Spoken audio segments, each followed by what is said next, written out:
Press the bell icon on the YouTube app to never miss a video from News Laundry.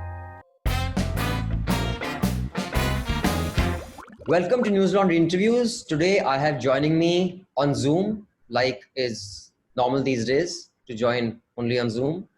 Sanjay Jha. He is the former spokesperson of the Indian National Congress. You, I'm sure, would have seen him on television often and also read. One of the spokespersons who also writes. And welcome, Sanjay. Thank you for making the time. Abhinandan, great to be on News Laundry. I have always been a fan of your channel. You guys are doing a great job. The substantive points of they're requiring new leadership, new ideas. What is the incentive for anyone to be a part of the Congress? And I'm saying this in the context of the BJP. See, one is, like you said, there are financial incentives to be in politics.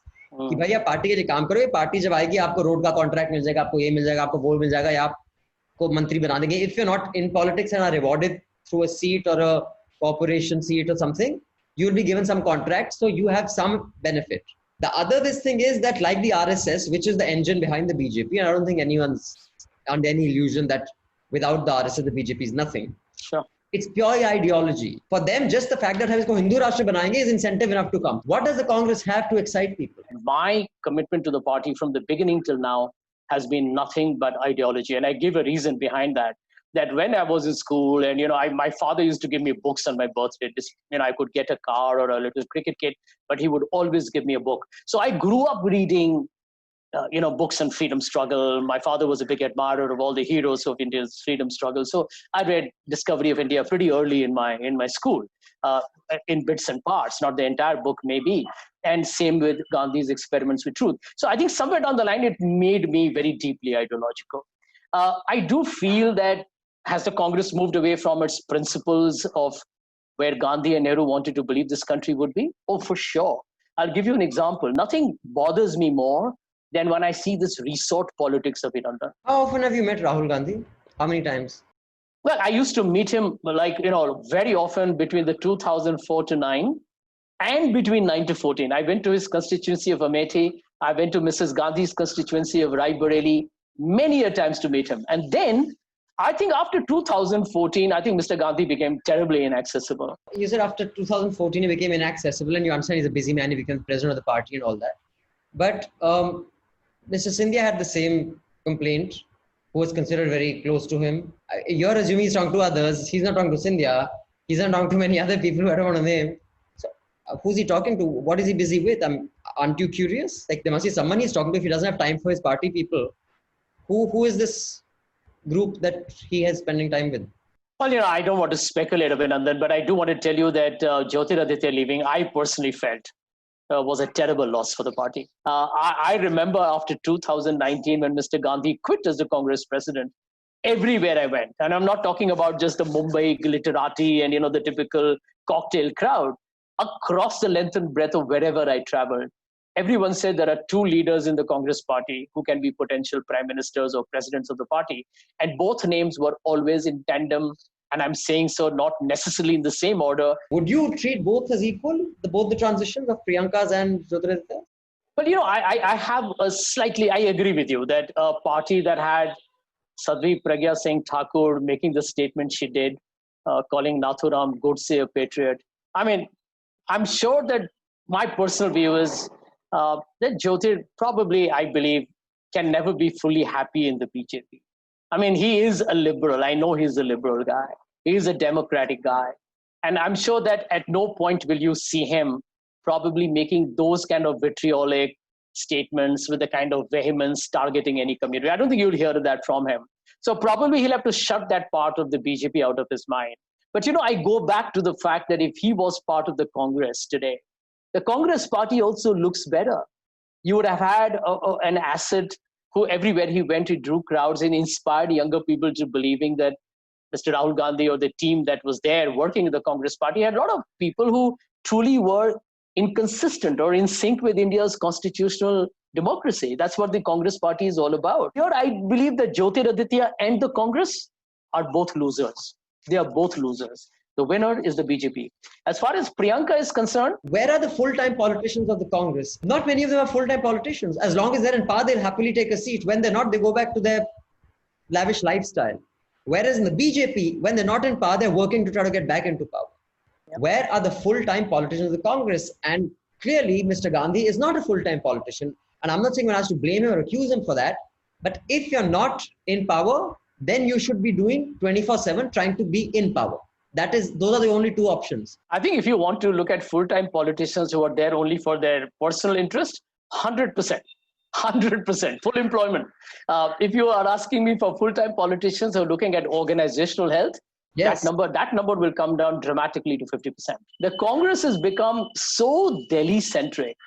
It's become so Delhi-centric when, I keep telling that to people. I live in Mumbai, as you know. The Congress was born here. By a crazy coincidence, I live very close to where the Congress party was born. And the August Kranti Maidan is not too far away from my home at the moment. And I'm like, how many times have I really seen people come here and celebrate the birth of our party? You've been a spokesman for a long time. Back in my days as an activist, we've butted heads on prime time as well. I've always wondered, a party spokesperson's job has got to be the most thankless and the most difficult. Would you agree? Abhinandan, I can tell you that when I started out, and I remember as a viewer watching the old traditional spokespersons of the past, I used to always feel that, this is, frankly speaking, the frontline warriors for any political party. The perception of a party, its ability to kind of defend itself against some very severe accusations from the opposition, generally, kind of ensure that the narrative is in favor of the party is really done by the spokespersons. I remember watching even Narendra Modi as part of the BJP spokesperson's time. And I truly felt that this is a job that, frankly speaking, in my opinion, Abhinandan, would be one of the most serious, if not, definitely it's a formidable assignment, but it's a very, very serious job. Now, over the last 4 or 5 years, I need to be very honest with you, all spokespersons have become like Rottweilers. It's like a furious bunch out there. There is, you shout, you bark, and you try and bite. And I think that has become the tragedy of modern television. But as spokesperson, you have to often defend the indefensible. Sometimes you do not believe that, but you have to go out and do it. Does that make your credibility so compromised that you really don't have a leg to stand on later? I mean, that's what I'm trying to understand. I need to tell you this, that if as a spokesperson, you're not convinced of the argument yourself, and you're just taking a party brief and mouthing it, like the regular, I'm just going to be out there in the slugfest and, just kind of mugging the party brief and spitting it out, sooner or later, the anchor, your principal opponents, and definitely the public watching the television show know that you're faking it or that you're a phony. Therefore, I believe the spokesperson's job is to own the content. For the record, let me tell you, within the party, and I've said so publicly on television, I've tweeted just maybe a couple of days ago, I would love to see all political parties under the RTI Act. In fact, Digvijay Singh said the same thing to me last week when I interviewed him, but somehow you and Mr. Digvijay Singh are clearly a minority. Yeah, we are a minority, but we need to change it. Let me use your forum because you're a popular channel watched by many. I'm going to say so again. The Congress party must disclose its corporate monies, money from high net worth individuals, everybody. I mean, until this becomes transparent, Indian politics will always have malfeasance, corruption, and sleaze. And people like you and me, if tomorrow we want to fight an election, Abhinandan, we can't because you'll have to handle bundles of cash, and that's bad news. But anyway, let me come down to your question. A lot of people think that I made a helicopter drop in 2013 to the Congress as a spokesperson and all that. Now, let me tell you the truth, what many people, in fact, very few people know. 6 years, if you don't have a spokesperson's meeting, and I know somebody in the Congress who hears this program will be like hopping mad with me saying, maybe this is what he was trying to insinuate at. The truth is that we did not. And I feel we should have had these meetings quarterly to find out how do we handle the BJP, handle the media, change the narrative, be a lot more. Taking decisions. Who decides that this is the point we're rallying behind?